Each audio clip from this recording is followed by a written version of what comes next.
कश्मीरी पंडितों का एक बहुत ही खास दिन होता है जिसे कहते हैं नवरे। नवरे यानी कि नया साल। इस टाइम पे हर साल मुझे मेरे बचपन में मेरे दोस्तों के घर बिताया हुआ समय याद आ जाता है। तो नवरे की खुशी में आज हम बनाते हैं एक मीठा फिरनी, लेकिन फिरनी विद अ ट्विस्ट, क्योंकि फिरनी हम बनाएंगे सूजी के साथ। नवरे का एक बहुत ही सुंदर ट्रेडिशन है कि एक रात पहले जो है एक थाल सजाई जाती है जिसे कहते हैं बरुन थाल। इसमें हमारे रोज़मर्रा की जो बहुत ही अहम इम्पॉर्टेंट चीज़ें हैं वो सजाई जाती हैं और अगले दिन सुबह सुबह पूरे परिवार को इसका दर्शन कराया जाता है। नए साल के पहले इसका दर्शन करना बहुत ही शुभ माना जाता है। तो चलिए अब मैं आपको बताती हूँ कि इस थाली में क्या क्या सजाया जाता है। 1 कटोरी कच्चे चावल, 1 कटोरी पके हुए चावल। इसका मतलब ये है कि आपके घर में कभी भी धान और खाने की कमी ना हो। इन्हीं चावलों से अगले दिन यानी नवरे वाले दिन तहरी बनती है। 1 कटोरी शहद, 1 कटोरी दही, 1 कटोरी घी, थोड़े से फूल और शीशा जिससे कि घर में खुशियाँ आती हैं, कुछ अखरोट जो कि हमारे हिंदू धर्म के 4 लक्ष्य का प्रतीक होता है, यानी धर्म, अर्थ, काम और मोक्ष। एक पेन, पेपर या पेंसिल जो कि ज्ञान यानी नॉलेज का सिंबल है, कुछ तुलसी के पत्ते जिससे कि हमेशा परिवार के सदस्यों में हेल्थ बरकरार रहे, कॉइन जो कि सुख समृद्धि का सिंबल है, नमक जो कि पॉजिटिविटी लाता है, और फिर हमारे एक भगवान की तस्वीर और नए वर्ष का कैलेंडर। तो ये थी नवरे की ट्रेडिशनल बरुन थाल। अब फिरनी बनाएं। कश्मीर में जो है फिरनी सूजी से बनाई जाती है। आपने शायद यूजुअली चावल की या चावल के आटे की खाई होगी, तो आज मैं दिखाती हूँ सूजी की फिरनी कैसे बनाते हैं।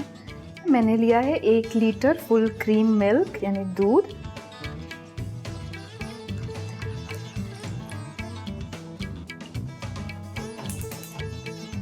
दूध को जो है हम रोल बॉयल पे लाएंगे, उसके बाद ही इसमें सूजी डालेंगे।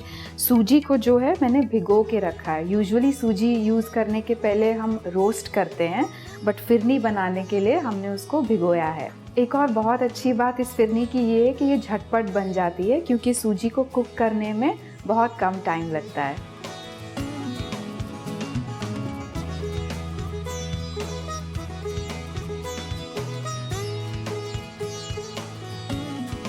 दूध अच्छे से बॉईल हो गया है, अब हम इसमें सूजी डालेंगे।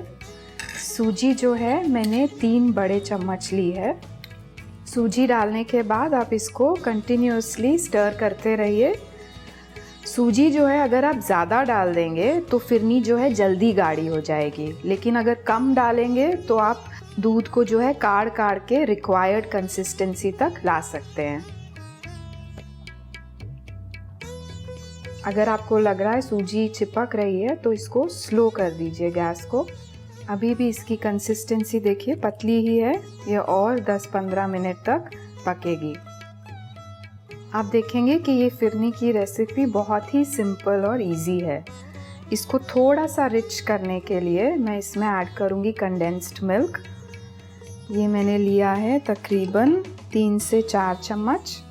इसमें शुगर भी होती है, इसलिए जब मैं शुगर डालूँगी तो वो ध्यान से डालूँगी। ये डालते ही आप फटाफट स्टर कर दीजिए।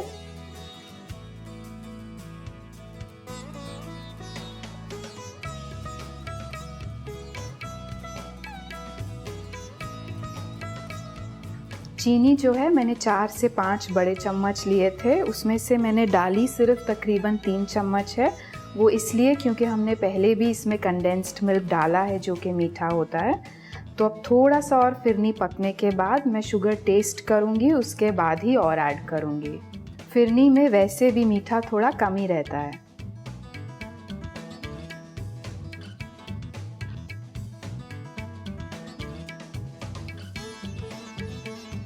अब इसकी कंसिस्टेंसी थोड़ी थोड़ी थिक हो रही है, तो हम पहले चीनी टेस्ट कर लेते हैं।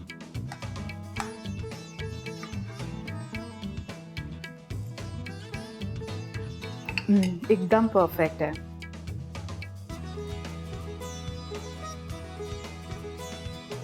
अगर आपको पसंद है तो आप इस स्टेज पे थोड़ा सा आधे चम्मच जितना इलायची पाउडर ऐड कर सकते हैं। मैंने यहाँ पे कुछ 5 से 7 दाने केसर के थोड़े से दूध में भिगोए हैं, ये मैं इसमें ऐड कर दूंगी। और दूध मैंने ऐड कर दिया है, केसर के दाने जो हैं ऊपर से मैं गार्निश में लगा दूंगी।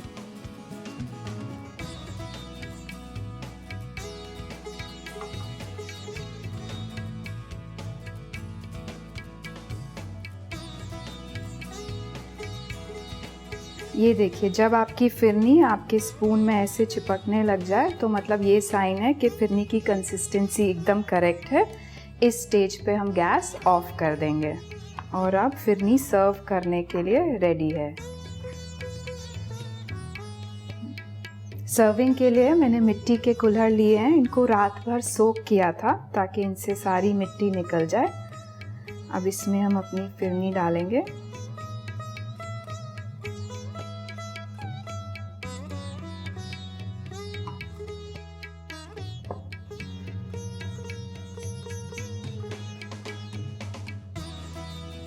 आप चाहें तो इंडिविजुअल पोर्शन सर्व करिए या एक बड़े से मिट्टी के बर्तन में भी पूरी की पूरी फिरनी सर्व कर सकते हैं।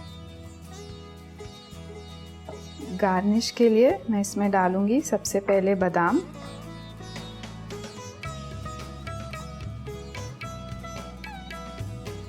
फिर पिस्ता,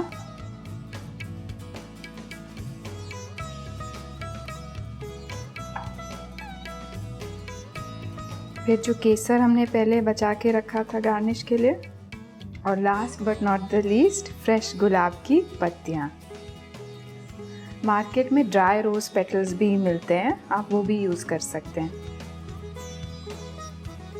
अब ये फिरनी सेट करने के लिए मैं फ्रिज में रख दूंगी। ये तकरीबन 1 घंटे में खाने के लिए एकदम रेडी हो जाएगी। तो देखा आपने कितनी सिंपल है हमारी सूजी की फिरनी। इसे आप ज़रूर ट्राई करिए और ऐसी और रेसिपीज़ देखने के लिए देखते रहिए स्वाद अनुसार।